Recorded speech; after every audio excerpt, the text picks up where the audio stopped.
Cousin Eve was a senior now, but although I am 3 years older than she is, I was just a lowly junior. I'd been out sick for a long time, and then I'd gone to junior college. This real campus seemed wonderful to me, and it was such fun being with Eve again. Naturally, she had to show me around and try to bring me up to date. I was amazed that she wasn't engaged by now. She was prettier than ever. The number 1s are good. Let's have 2 of those, please. Make my number 3, if you don't mind. I don't see how you can eat so much so early in the morning. Are you on a diet by any chance? Of course I am, and you should be too. Every morning I exercise for 10 minutes. You can start right in tomorrow. Look, let's get this straight right now. You starve and you exercise. I eat and I watch you exercise. But it's really as necessary for you as for everybody else. Oh, cut it out. I wondered why Eve and I seemed different now, and I ended up by deciding that she was still the same attractive Eve, full of life, but a little self-centered and a little apt to push people around. I liked her as much as ever, but I wasn't so easy to push anymore. I didn't feel I needed her advice. Still, I didn't really resent it. Maybe it was that course in family relations last spring. I learned that it's a good idea to try to change yourself first if there has to be a change. Changing somebody else is practically impossible. Yet I must admit I was curious to know all about Eve, and she was more than willing to talk. Tell me about the boys you've met. You were saying something always happened. Well, whenever I meet a boy, I start asking myself, is he right for me? And I don't know, Mary. I really don't know.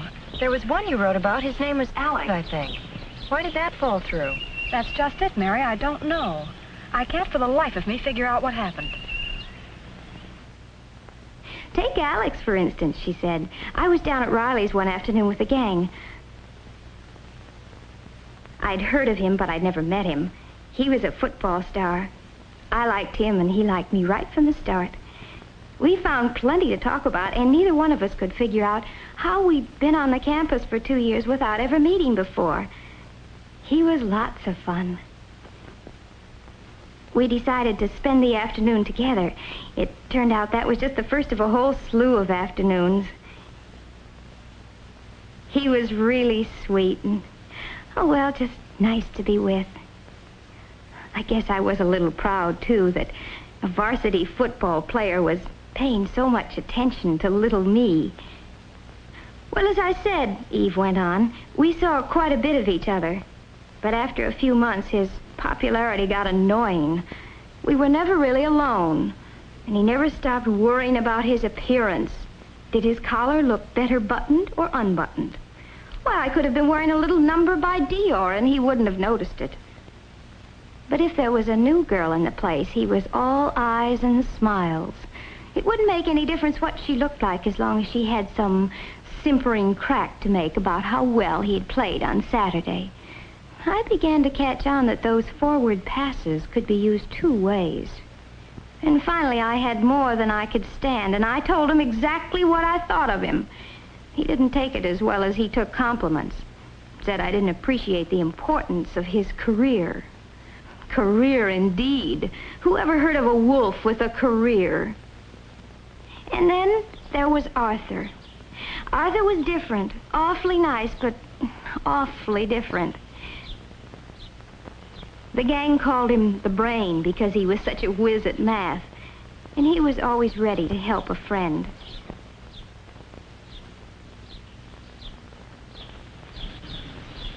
You're different from other girls.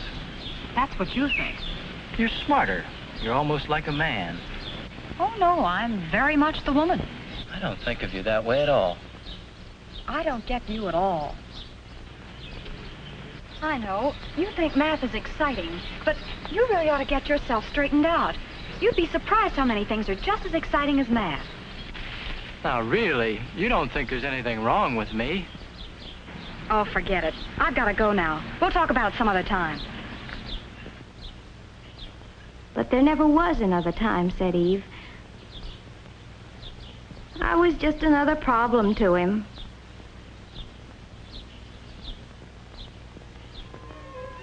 And then there was Steve.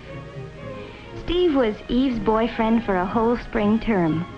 He was cute, she said, and really romantic. He had his own workshop where he made boats and things.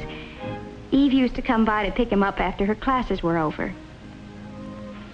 Come on, Steve, they're waiting for you. Oh, I don't know, Eve. Why can't we just hang around here for a while today? You can help me paint and we can listen to some good music. It'll be fun. Is that your idea of fun? I want to be with people. Oh, What's wrong with that, Steve? nothing. Oh, come on, you'll have a good time. Hurry up and get on your shorts. He never wanted to leave that old carpenter's shop. I tried to get him out once in a while, really I did. You know, Eve, you can't make a man over like you do a room. But, Mary, don't you see what Steve needs? Is not you, but somebody else. You know what? I bet you'd like him. Say, that's a terrific idea. Come on, we'll go over there right now. Right now? Sure. I thought it might be good to see some of these boys for myself. Besides, Steve sounded nice, and I thought I'd better begin to make some friends on the campus. Sure enough, we found him at the old stand, lost in thought and a pleasant job. It didn't take long to get the introductions over. Steve asked us in.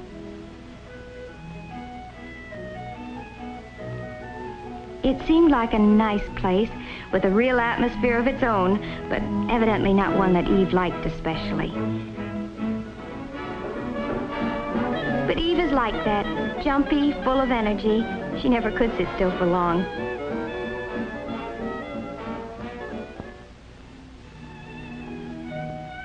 I'm different. Like Steve, I find it relaxing to keep away from groups sometimes and work out my troubles with my hands. Steve and I got along well together, though I could see he wondered how a friend of Eve's could be like me. He'd been thinking there was something wrong with him because he couldn't dance to Eve's fidgety tune. As a matter of fact, Steve was not the boy for me either, even though I liked him a lot. It would be too much like spending time with a twin brother. We're too much alike. I told all this to Eve the next day when we had a riding date. It was Saturday and the classes were over at noon. Now you see what I mean, Mary? All these boys are nice in their own way. They all have something I like, but it's only one side of their character. But the something Eve liked about a boy can't be separated from the rest of his personality. I couldn't make her understand that, but I did stick my neck out a little way. I think it would do you a lot of good to meet someone you can't push around. You mean someone who pushes me around? No, I don't. I mean someone who's not afraid of you. That's just like John. He thinks he's tough. I can't stand the sight of him. You're sure about that, Eve? Well, here's what happened last week. We drove out to the country together. We had a wonderful time. I can't remember when I've had so much fun. I guess we just clicked. Then, just as we were getting to know each other better, he says, "Let's go home." Was I mad? Here I was thinking he really cared, and he does a thing like that. But why did he do it? Oh, well, you see, it wasn't his car. He promised his friend he'd be back with it before 6. Now, look, Eve, you can stay if you want to. I'm not going to keep George waiting. So George is more important to you than I am, is that it? That's not the point. George can do without the car for once. If you really cared about me, you'd stay, George or no George.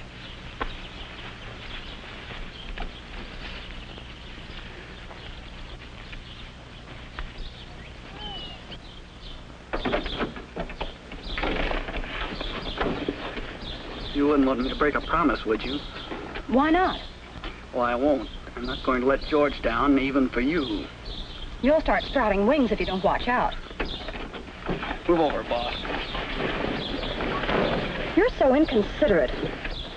Look who's talking. Why, someone ought to take you across his knee and give you a good spanking. Might make you more human. Maybe you're the one to do it. Maybe, but I doubt it.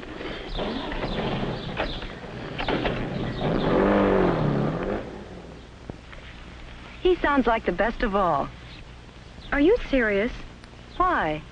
You know you were wrong. How do you make that out? Well, just think about it for a second. What were you asking him to do? Prove that he liked me? What's wrong with that? That would never satisfy you. Why not? Well, that's not what you really wanted.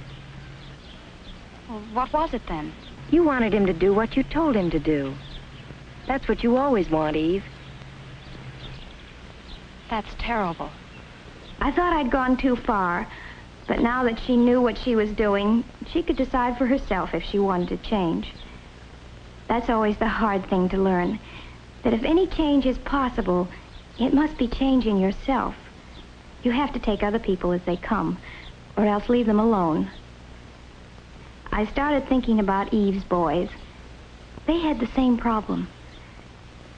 Steve liked Eve, and he liked his hobby, too. But he couldn't have both. It would be easier to find a girl who liked staying at home.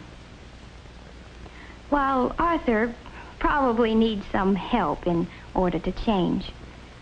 Alex had already solved his problem. A girl who isn't always competing with him for first place. She's not as attractive as Eve, but she thinks it's wonderful that he's so wonderful. She's right for him. And John? Well, boy meets girl, boy loses girl. Maybe boy knows what he wants and on what terms. This girl doesn't know yet, but she's doing her best to find out. Every little experience, even the unpleasant ones, helps me know a little more about myself. And that's the first step. There are some things about me that I can't change. And those are the things that some man will have to live with for the rest of his life. So I'll pick him with those things in mind. I hope he'll do the same for me. We'll have to stay friends for a long, long time.